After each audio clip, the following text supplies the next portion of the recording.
Chiefs Kingdom. Let's go ahead and get into some pros and some cons, some key takeaways from the thrilling Sunday night football victory that the Chiefs had with the Tennessee Titans.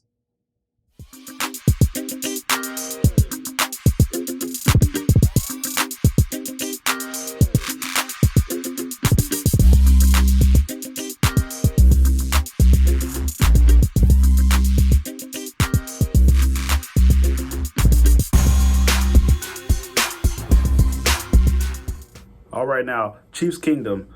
The talk of the last couple of weeks, being that it was a bye week before the game. Now, of course, the Chiefs traded for Kadarius Toney, and I was not expecting him to get any real usage, but he was featured on the first play, which I thought was a pleasant surprise. It was just a 2-yard screen, but Kadarius Toney looks the part. Andy Reid definitely said that he had a couple of things drawn up for him, and it showed. And I expect more to happen with Kadarius Toney. He'll definitely be involved, and that was a great sight to see because you can tell he's athletic. He's got some moves. He ran a great slant route. The defense definitely has to honor his explosiveness. Now, that's something that is music to the ears of the Kansas City coaching staff and all Chiefs fans. The things that really stood out to me about Kadarius Toney was any character or personality issues I thought were completely resolved. He was blocking down the field, which you can't expect every receiver in the NFL to do. He was also the first one to help up Patrick Mahomes and also Travis Kelce, which I thought was great because he's there, he's happy, he's ready to help the team win and do whatever. It wasn't just lip service when he said that in his press conference. He really will do what it takes to help the team win. Now, another takeaway was that the Titans forced this to be an ugly game. They were smack talking. The Chiefs were out of character just a little bit, and it led to being down in the game.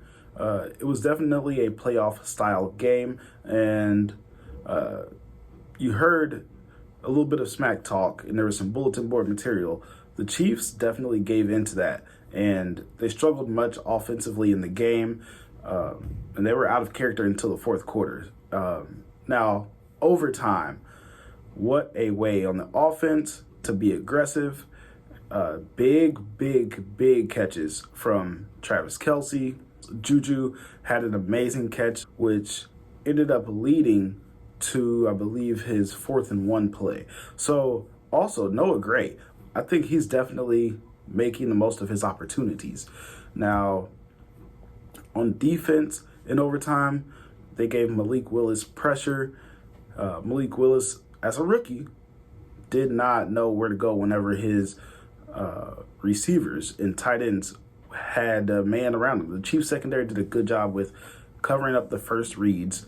The defensive line did a good job making their presence felt on Willis, and he kind of peed on his leg a little bit. So with that being said, the Chiefs did a great job in overtime just being aggressive and going for the win. Now, on offense, we got 3 pros I'm going to go ahead and give you. Patrick Mahomes, MVP form Patrick Mahomes, did whatever it took. Poised, calm. He used his legs, which is the Tennessee Titans killer. And it took 63 yards on 6 attempts, but they were big. He had a 3rd and 17 conversion. It was magnificent because he doesn't look like he's that fast, but he can move, and he's going to make one man miss. He's an athlete. So that was amazing to see him use his legs. It's kind of like he came into the game knowing he needs to use his legs against this Tennessee Titans defense. The thing that stuck out to me was he actually directed Juju to go to the left side of the field before his touchdown run. And I think that was on purpose because he knew how the Titans were going to play. Ran out to the right, beat the lineman that was in pursuit, gave him a nice move in and out, and just barreled through the defenders at the goal line. He was intentional about scoring on that play specifically, and he was smart in order to set it up in that way. Now, he threw the ball 68 times, which is a career high for 446 yards. The touchdown that he threw to McColl showed that he trusted McColl again. The interception was more on Travis Kelce, in my opinion. It was a difficult catch, but it hit his hands. So I'm not putting that on Patrick Mahomes. He took care of the ball. He was sacked 4 times due mostly to coverage because the Titans are a good defense. So they were sticking and holding and grabbing to receivers. Now, the second takeaway, the second pro, rather, for the offense is Juju. His reliability, his hands, his chemistry. He is there. Him and Mahomes are on the same page. That is something that'll probably keep him around for a long time in Kansas City. And it's happened at a rapid pace. I did not expect this to be so good of a connection right away, but Mahomes trusts him, and he's made hard catches. He gets yak. The 4th and 1 play was called for him in overtime, and I think Juju is going to be a fixture. He's there every single time whenever Travis Kelce isn't, and he benefits off of Travis Kelce demanding double teams. Now, speaking of Travis Kelce, he's going to be our 3rd pro. Of course, he had a couple of drops, big drops, but Travis Kelce was featured early and often. He had 17 targets, which is crazy. It's absurd. But the game called for a lot of Patrick Mahomes throwing the ball. The Titans couldn't stay on the field, so it led to a lot of passing attempts. Travis Kelce caught 10 passes for 106 yards. I think he kind of gave in to the smack talk a little bit, which led to him being out of character. And the only way they could stop him really is by grabbing and pushing him, and it got into his head. Once again, he had that drop in that led to the interception. Travis Kelce also had the drop at the end of regulation whenever they probably could have gotten into scoring position. But, you know, he made a lot of great plays. So I think he was definitely a pro. The Titans, they were double teaming him, and they put an extra emphasis on stopping Travis Kelce. So that helped Patrick Mahomes get some running lanes and helped other receivers get open. Now, the cons on offense, the running game was atrocious. Clyde Edwards-Helaire, Isaiah Pacheco, Jerick McKinnon, and even Michael Burton on that one run, they all got 14 yards on only 13 attempts. That was gross. Now, the Titans defense is the best against rushing in the NFL. They're going to be sound. They have beast at the front line. So I think I'm going to be in the minority here and give the Chiefs a little bit of a pass when it comes to how lackluster they looked running the ball this game. Not only because Patrick Mahomes ran and got a lot of yards on his own legs, but because the Titans are a really good defensive team. So it's gross when you look at the box score, though. 14 yards on 13 attempts is inexcusable. The second con from this game on the offense, the penalties, your holding, your hands into the face, your false starting. It kept you from getting touchdowns. That cannot happen. That simply cannot happen. The third con was getting no points on 7 straight drives. If you go against any other team in the NFL that has a hint of explosive weapons besides for their running back. So Derrick Henry, amazing, but they have no wide receivers. And the quarterback didn't have any rapport with any of the wide receivers, and you could tell. No wide receivers caught a pass. So with that being said, 7 straight drives with no points, no field goals, no touchdowns. That is a concern, but I don't expect that to happen probably ever again in the foreseeable future.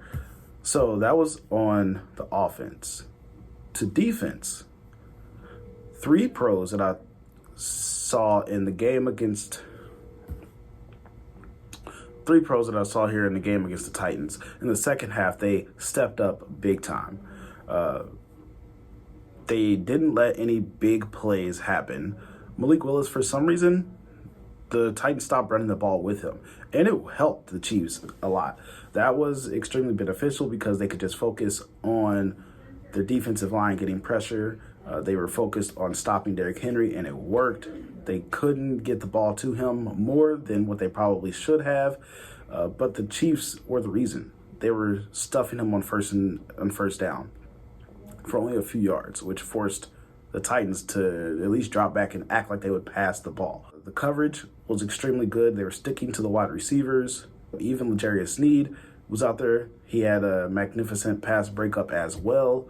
So the second half turning up was an amazing thing to see, especially after the first half.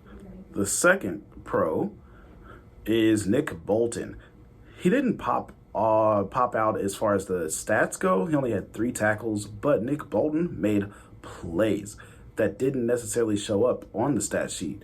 The huge hit, he just smacked Hilliard on that screen, knocked the Titans out of field goal territory, forced the punt, but that was the first spark play that really triggered the Chiefs' comeback.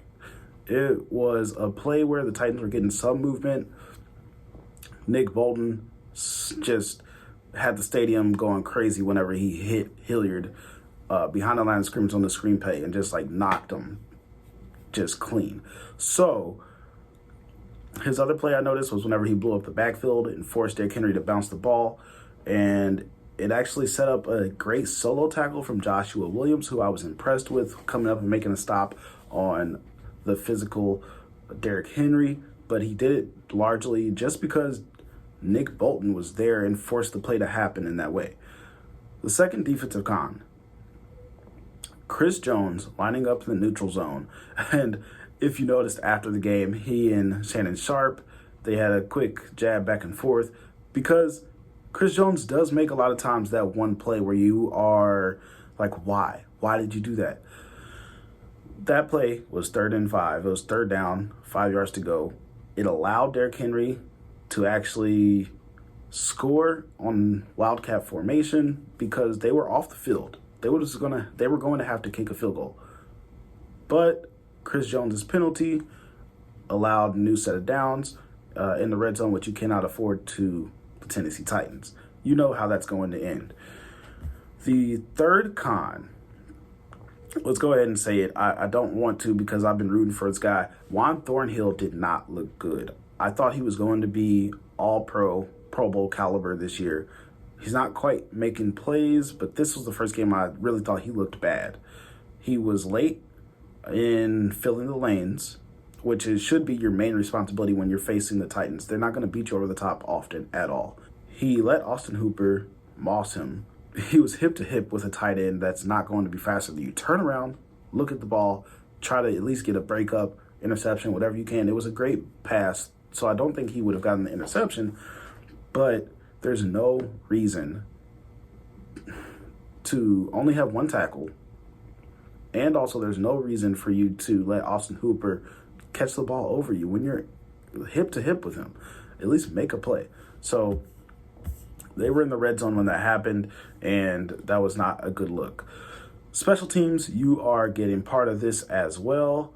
The one pro I saw from special team that I'd like to say is the punt return game. Sky Moore, he looks like his days have been in the past, but Justin Watson got in on the action. Mecole Hardman is definitely, to me, in my eyes, the best punt returner on the team.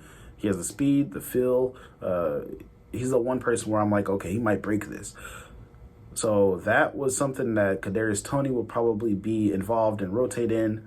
He didn't quite get in that I saw in this game, but I figure that he will at some point in the near future, probably next week against the Jaguars. Now, the con, which there's a little bit of talk about Harrison Butker right now. Butker missed a field goal and an extra point. You don't want to force Patrick Mahomes to beat MVP Grim Reaper Pat every single time. So that's something that Harrison Butker, we need to see you get better at, my man. Overall, I think this was a huge win. It was an amazing opportunity to tie the record with the Buffalo Bills. They, of course, have the head-to-head, but with that being said, they're 6-2. Both teams are. I don't expect both teams to win out. Neither team, I think, was going to go 15-2. I do think another big takeaway I thought was the running game for the Chiefs. We need to get that figured out. Of course, I'm not going to put all the blame on them. It was a game where the Titans are magnificently coached by Mike Vrabel. They're number one in rushing defense for a reason. So that is something I'm going to give them a little bit of a pass on. Either way, no matter what it is, mentality, coaching, run the ball better. You're going to need to at some point, especially in the playoffs. If you want to make it to a Super Bowl, that Super Bowl run requires you to run the football. So my big thing, I'm geeked up, and I think a lot of people are. Kadarius Toney, I can't wait to see more of this dude in action in a Chiefs uniform. So that is something that we just love to see his talent being utilized in an Andy Reid offense, and that is going to be exciting and fun to watch. The next game is the Jacksonville Jaguars. Next Sunday, you host the 3-6 Jaguars. They cannot look ahead to the Chargers. It's something that it's a divisional game. The Chargers always play you tight. Don't look ahead. You need to win every single week matters at this point. The Chiefs had a huge win. Don't sour it by overlooking the Jacksonville Jaguars. So those are my pros and cons, my takeaways from this Chiefs game. This is Anthony from On the Block Sports. Go ahead and like, comment, subscribe. Tell me what you think about the game. Also, just give me any feedback. You can follow me on Twitter at Anthony D. Hatton 2. You can also find my content of my writing content on Arrowhead Addict. So go ahead and check that out. Check out the Arrowhead Addict podcast. And I'll be definitely keeping up with more Chiefs news. I'll be giving you more content, more things to look out for in the upcoming games, and also post-game material. Thank you. Have a good day.